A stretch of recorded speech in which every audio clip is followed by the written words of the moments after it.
Anda menyaksikan Breaking News Kompas TV bersama saya Disti Larasati. Saudara, saya akan ajak Anda langsung ke wilayah kebakaran di TPA Jatiwaringin, Kabupaten Tangerang, Banten. Hingga saat ini, saudara, upaya pemadaman masih terus dilakukan oleh otoritas terkait. Salah satunya adalah dengan mengerahkan 2 helikopter dengan metode waterbombing untuk memadamkan api. Tidak hanya dengan metode waterbombing menggunakan helikopter, upaya pemadaman juga dilakukan dengan metode injek, yakni memberikan injeksi melalui pipa berisi air ke wilayah-wilayah tempat kebakaran di TPA Jatiwaringin.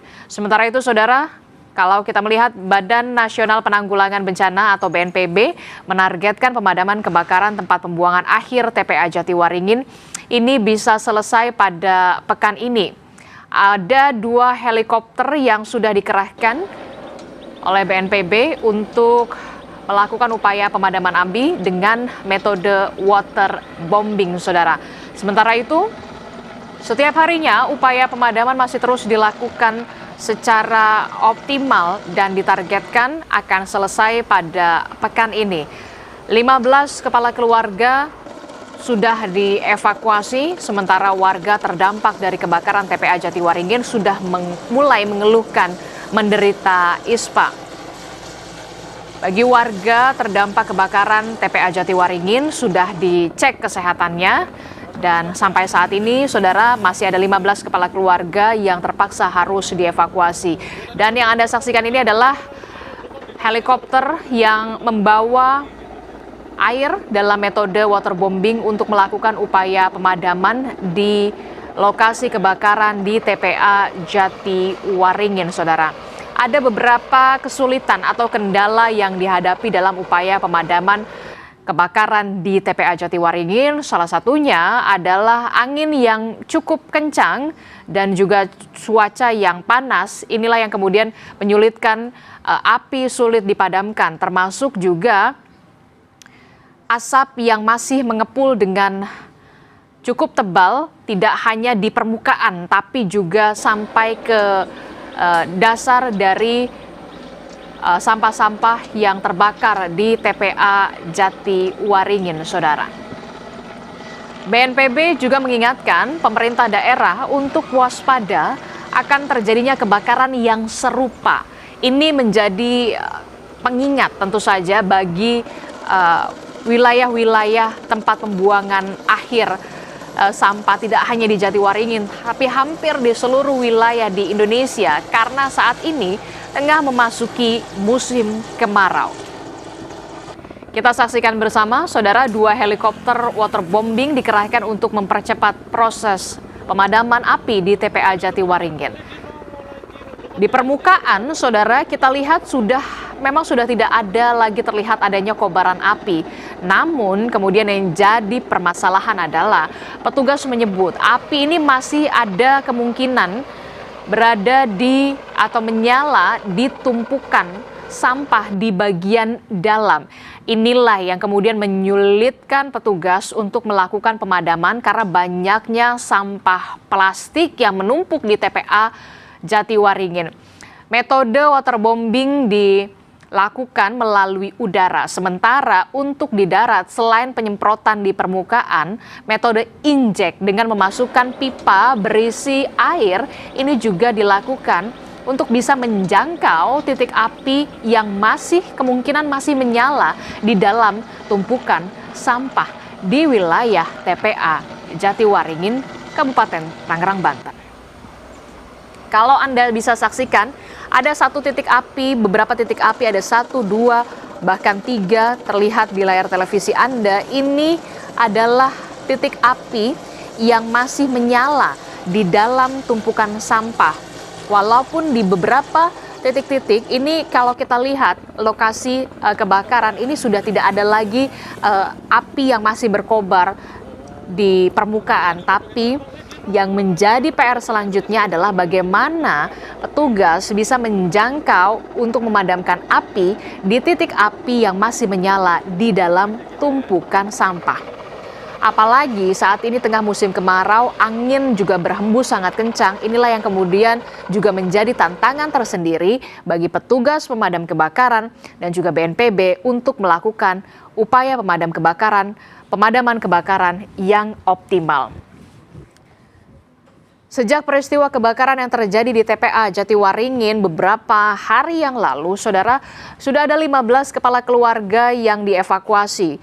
Kepala keluarga 15 ini adalah warga yang tinggal berdekatan dan beraktivitas di dekat TPA Jatiwaringin, saudara.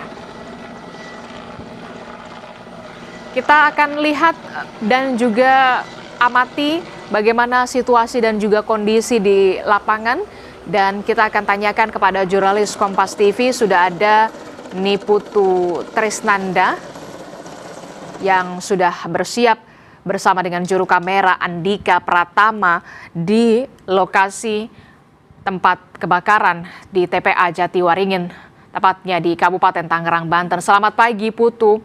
Putu, kalau kita lihat ini sudah hampir sepekan kebakaran di TPA Jatiwaringin, masih terus dilakukan upaya pemadaman dari otoritas setempat. Nah, hari ini apakah ada metode khusus yang baru dilakukan atau seperti apa informasinya, Putu?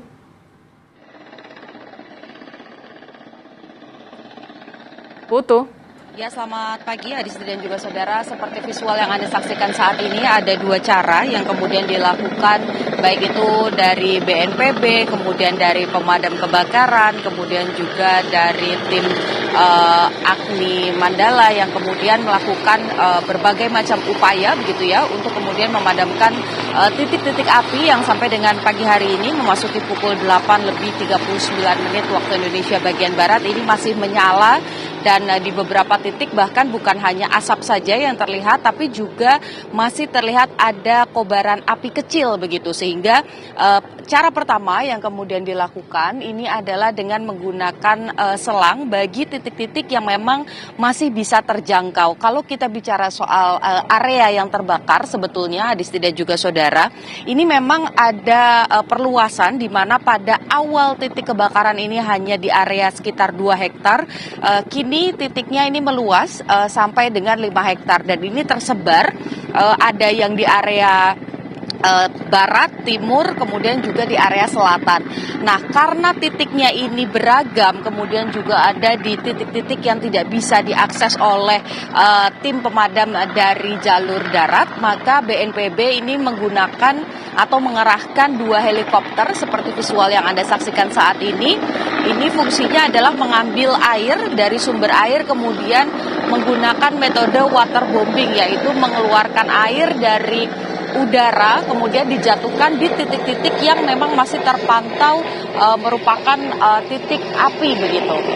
Kalau kita lihat jalannya proses ini Adisti dan juga saudara, ini sudah berlangsung sekitar 20 menit karena tadi dimulai pada pukul 8:20 waktu Indonesia bagian Barat, kemudian mulai begitu beroperasi. Kalau saya hitung sudah ada lebih dari 5 kali putaran begitu. 2 helikopter ini mengambil air, kemudian menyiramkannya ke titik api, kemudian mengambil air lagi dan juga menyiramkannya lagi ke titik api. Di momen yang bersamaan secara paralel, Adisti dan juga saudara, ini juga dilakukan pemadaman secara manual dengan menggunakan selang. Kalau saya pantau begitu ya Adisti dan juga saudara, setidaknya dari pemadam kebakaran sendiri ini juga mengirimkan sejumlah mobil pemadam kebakaran begitu. Totalnya ada lebih dari 5 atau 6 begitu ya, ada lebih dari 6 mobil pemadam kebakaran yang juga dikerahkan. Fungsinya tentu saja berbeda, ada yang memang fungsinya ini untuk mengambil sumber air, karena kalau kita lihat di sini tidak ada sumber air langsung yang dekat dengan lokasi, jadi harus diambil terlebih dahulu dengan menggunakan mobil pemadam kebakaran, ditampung, kemudian dipindahkan begitu ya ke mobil yang memang bertugas untuk menyalurkan ke titik di mana selang itu kemudian akan salurkan ke titik api, lalu kemudian akan mengambil lagi sumber air yang ada sekitar 100 sampai dengan 150 meter dari lokasi ataupun juga tempat kejadian perkara begitu di TPA Jatiwaringin yang ada di Kabupaten Tangerang, Banten. Jadi kalau kita lihat memang upayanya masih terus dilakukan sampai dengan pagi hari ini, Adisti dan juga saudara, upaya pemadaman, tapi di satu sisi bukan hanya upaya pemadaman saja, tapi upaya antisipatif ini juga dilakukan untuk warga-warga yang ada di sekitar lokasi. Saya lihat tadi ada beberapa komplek begitu ya yang ada di sekitar lokasi, karena pagi hari ini kalau kita lihat cuacanya cukup cerah, anginnya juga tidak terlalu kencang begitu, sehingga asap meskipun ada ini tidak kemudian sepekat beberapa hari kemarin saat api ini memang masih berkobar. Jadi kami lihat aktivitas ini masih berlangsung seperti biasa begitu ya di komplek-komplek perumahan. Namun memang ada beberapa yang harus mengungsi. Data terakhir tadi malam, Adisti dan juga saudara, total ada sekitar 15 kakak yang kemudian dievakuasi untuk kemudian untuk sementara ini tinggal di posko pengungsian yang jaraknya cukup jauh sebetulnya begitu, harus menempuh sekitar 15 menit perjalanan begitu kalau dari tempat kejadian perkara di TPA Jatiwaringin. Tempatnya ini ada di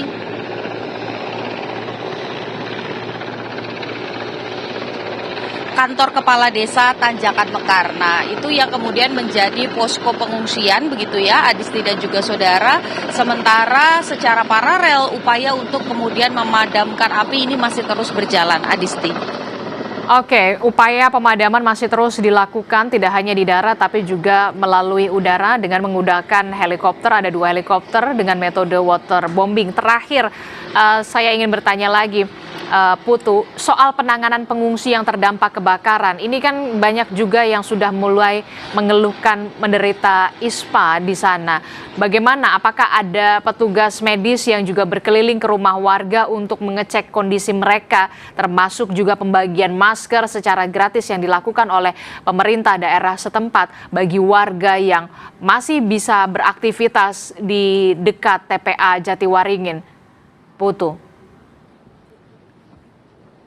Ya, untuk masker, Adisti, sebetulnya ini kemarin sudah sempat dilakukan begitu ya, bagaimana ada petugas yang kemudian membagikan masker secara gratis, bukan hanya kepada yang tinggal di sekitar area TPA Jatiwaringin, tapi juga bagi mereka yang kemudian melintasi area ini begitu. Jadi ada masker yang kemudian dibagikan, kemudian ini juga secara paralel begitu ya, didistribusikan melalui Ketua RT, Ketua RW untuk kemudian dibagikan kepada warganya. Tetapi kalau dari pantauan kami begitu ya, dari sekitar pukul 6 pagi tadi sampai dengan saat ini memasuki pukul 9, memang kami tidak melihat kemudian aktivitas pembagian masker itu dilakukan kembali pada pagi hari ini. Apakah nanti akan dilakukan kembali? Jawabannya mungkin saja, karena dari BNPB sendiri ini juga berkolaborasi begitu ya dengan dengan Kementerian Kesehatan, kemudian juga dengan puskesmas setempat untuk standby begitu di posko pengungsian dan juga di beberapa posko utama untuk kemudian ketika nanti ada permintaan bantuan dari masyarakat ataupun juga ada masyarakat yang membutuhkan evakuasi atau mengalami sesak nafas, ini bisa langsung kemudian ditangani oleh petugas medis yang ada. Sebetulnya kalau di posko yang tadi, di posko utama yang ada di kantor kepala desa Tanjakan Mekar, Adisti, itu memang dikerahkan ada dokter, kemudian juga ada bidan, lalu ada tenaga kesehatan dari puskesmas yang kemudian memang sengaja disimpan di sana supaya nanti ketika ada keadaan-keadaan darurat ini bisa ditangani di posko pengungsian sementara untuk kemudian nantinya bisa lebih lanjut apakah direkomendasikan untuk ke rumah sakit yang lebih besar, Adisti. Baik, nanti kita akan update lagi perkembangan dari sana soal pemadaman kebakaran di TPA Jatiwaringin, tepatnya di Kabupaten Tangerang, Banten. Terima kasih informasinya jurnalis Kompas TV Niputu Trisnanda dan juga juru kamera Andika Pratama melaporkan. Saudara, informasi terkait dengan upaya pemadaman kebakaran di TPA Jatiwaringin masih akan kami hadirkan usai jeda. Jadi tetaplah bersama kami dalam Breaking News Kompas TV.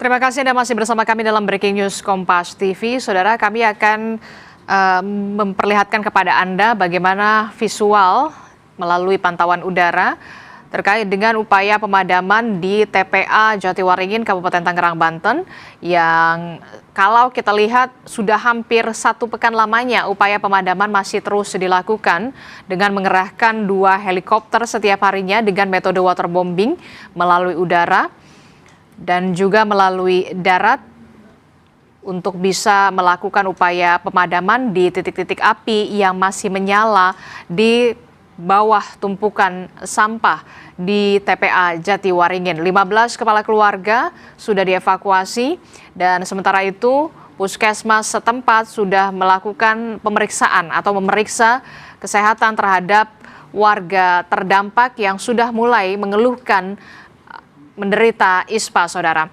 Sementara itu, Walhi menilai kebakaran tempat pembuangan akhir Jatiwaringin sebagai tragedi yang terus berulang. Mengapa saat ini terus dilakukan pengulangan atau kesalahan yang sama? Dan apa yang perlu diperbaiki soal tata kelola sampah, termasuk juga dampaknya kebakaran yang terjadi di TPA Jatiwaringin terhadap warga. Kita akan tanyakan kepada pengkampanye urban berkeadilan Walhi Nasional. Sudah bergabung bersama kami melalui sambungan daring, ada Mas Wahyu Eka Setiawan. Selamat pagi Mas Wahyu. Selamat pagi, Adisti. Mas Wahyu, ini kan kalau kita lihat ya, ini adalah kesalahan yang berulang sebenarnya. Ada berbagai macam peristiwa serupa pernah terjadi. Bisa kita flashback kembali apa saja peristiwa-peristiwa kebakaran yang terjadi di TPA ataupun di TPST yang seharusnya menjadi pelajaran penting bagi pemerintah agar ini tidak kembali terulang. Ya, kalau dalam catatan kami begitu, terutama dengan teman-teman Aliansi Zero Waste Indonesia, itu ada sekitar 37 TPA yang terbakar. Kalau dalam catatan internal Walhi sendiri, di tahun 2023, itu ada beberapa TPA yang terbakar juga dampaknya. Begitu. Pertama itu ada TPA Sarimukti di Kabupaten Bandung Barat, sekitar bulan Agustus sampai September 2023, begitu, dan berlangsung hampir 1 bulan untuk kebakarannya dengan titik-titik api yang semakin meluas, dan lebih dari 12.000 jiwa ataupun sekitar 3.000 KK di 4 desa itu terdampak kepulan asap yang pekat, dan 900 lebih warga mengalami ISPA akut begitu. Dan kedua ada di TPA Rawakucing di bulan Oktober 2023, 150 jiwa warga mengungsi begitu, dan kebakaran itu hampir melahap 80% dari total luas area TPA yang sekitar 26 hektar. Dan juga warga dan pemadam kebakaran mengalami gangguan pernafasan. Lalu di bulan Oktober yang masih sama, di TPA Suwung, Denpasar, Bali, waktu ada event internasional juga waktu di Bali waktu itu 100 lebih jiwa termasuk pemulung begitu di kawasan TPA harus dievakuasi karena ada kebakaran dan mereka mengalami sesak nafas dan gangguan pernafasan. Lalu ada juga di TPA Jatibarang, Semarang, itu ratusan warga di kawasan perumahan terdekat itu harus sempat dievakuasi begitu, dan harus menerima terutama kepulan asapnya dan mengganggu pernafasan. Lalu terakhir ada di TPA Putri Cempo Solo yang itu ada di sekitar 2 RT di wilayah Pelesungan begitu, yang terdampak langsung oleh asap dan tentu juga mengakibatkan gangguan pernafasan. Artinya 2023 itu sudah ada sekitar 6 TPA begitu yang mengalami hal tersebut, dan itu semua terjadi secara simultan, masif, dan tiba-tiba. Belum ada semacam early warning system juga, dan itu juga menunjukkan sejak 2023 itu seharusnya sudah menjadi perhatian agar kedepannya itu paling tidak kita bisa memitigasinya, atau paling tidak kita sudah beralih untuk bagaimana cara kita untuk mengurangi terutama dampak dari bencana ini. Terutama dalam hal ini saya mengatakan ya tata kelolanya memang harus dibenahi. Sudah sejak dari dulu begitu, sudah ada banyak kejadian. Artinya ya harusnya menjadi pelajaran. Dan ini terulang berarti ya nggak ada perbaikan seperti itu. Itu yang menjadi poin terus dari saya, Disti. Oke, ada beberapa peristiwa serupa pada 2023, itu artinya 3 tahun yang lalu, yang seharusnya menjadi pelajaran dan juga mencari evaluasi dari pemerintah untuk bisa melakukan perbaikan soal tata kelola sampah. Tapi nyatanya peristiwa semacam ini kembali terulang di 2026 di TPA Jatiwaringin. Dari kacamata Walhi sendiri, begitu ya, apa yang harus segera diperbaiki soal tata kelola sampah di Indonesia? Karena sampah di Indonesia ini menjadi permasalahan yang dari tahun ke tahun tampaknya kok masih saja terjadi, begitu ya. Darurat sampah tidak hanya di kota-kota besar, tapi hampir seluruh di wilayah di Indonesia. Ya, masalah ini tentu kan menjadi salah satu yang cukup cukup bermasalah gitu, terutama dalam hal ini ya tadi ada beberapa catatan yang sebelumnya sudah banyak yang saya sampaikan, terutama dalam ini untuk menjalankan Undang-Undang 18 tahun 2008 begitu, dan banyak regulasi sebenarnya yang sudah bicara terkait bagaimana penanggulangan sampah ini bisa dilakukan. Pertama ada P75 Permen LHK Lingkungan Hidup dan Kehutanan dulu 75, dan kini tengah proses revisi tentang tanggung jawab produsen. Ada juga kita bicara terkait dengan Perpres nomor 97 2017 yang juga tengah direvisi, yakni Jakstranas, rencana kerja strategi nasional begitu, dan kesemuanya ini kalau kita baca begitu ada beberapa pelanggaran target terutama di Jakstranas ya, yang akhirnya juga direvisi. Pertama ada sistem pengelolaan yang kelebihan kapasitas ataupun over capacity, dan hingga hanya menampung 59% sampah daerah, bahwasanya target ini membuktikan bahwasanya target pengurangan sampah di hulu sebesar 30% ini stuck, nggak jalan, dan sisa 41% sampah yang kebanyakan ini belum jelas begitu kemana arahnya, dan bahkan sampai ke sungai, ke tanah-tanah terbuka begitu. Dan kalau kita bicara di Undang-Undang 18 2008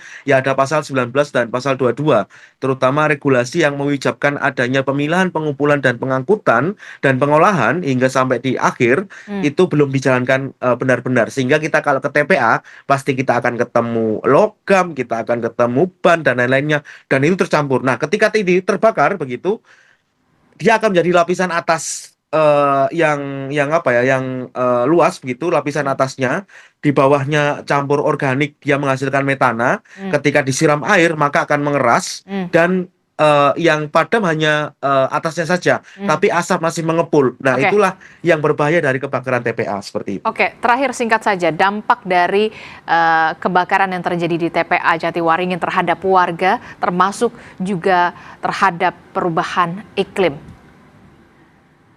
Ya, kalau perubahan iklimnya itu terkait dengan metananya ya, karena tempat pengelolaan akhir sampah yang tidak terkelola dengan baik atau apalagi open dumping, dia menghasilkan metana, CH4. Metana itu salah satu penyumbang gas efek rumah kaca terbesar kedua begitu. Tapi efeknya juga lebih besar karena dia menangkap panas lebih kuat daripada karbon dioksida. Nah, tentu kalau kita bicara terkait perubahan iklim, Bantar Gebang itu menjadi penyumbang kebakaran iklim, kerusakan iklim ataupun krisis iklim terbesar kedua sedunia, hasil dari riset dari University of California begitu, yang mengatakan ya paling besar penghasil metana. Dan sampah ini, tempat pengelolaan akhir sampah ini menjadi salah satu penyumbang terbesar selain peternakan, khususnya di Indonesia, sebagai penyumbang gas efek rumah kaca. Namun hingga kini masih belum diakui sebagai penyebab krisis iklim karena belum dimasukkan dalam dokumen National Determined Contribution. Nah, kalau dampaknya secara luas begitu, ketika ini dibiarkan ke depannya, tentu bencana ini akan berulang. Lalu kita bicara juga terkait dengan emisi berbahaya berupa partikulat matter, PM25 ataupun 1.0, karbon monoksida, dioksin, furan, dan semua akan berdampak pada kesehatan. Seperti itu, Adisti. Oke, baik. Kita akan tunggu langkah yang harus segera dilakukan oleh pemerintah untuk bisa tidak hanya soal penanganan dari kebakaran TPA Jatiwaringin, tapi juga untuk bisa memperbaiki kembali tata kelola sampah di Indonesia. Terima kasih pengkampanye urban berkeadilan Walhi Nasional, Wahyu Eka Setiawan telah bergabung bersama kami. Sehat selalu, Mas Wahyu. Informasi seputar upaya pemadaman kebakaran di TPA Jatiwaringin masih akan kami hadirkan dalam program di Kompas TV lainnya. Demikian Breaking News Kompas TV. Saya Adis Dilarasati, terima kasih sudah menyaksikan.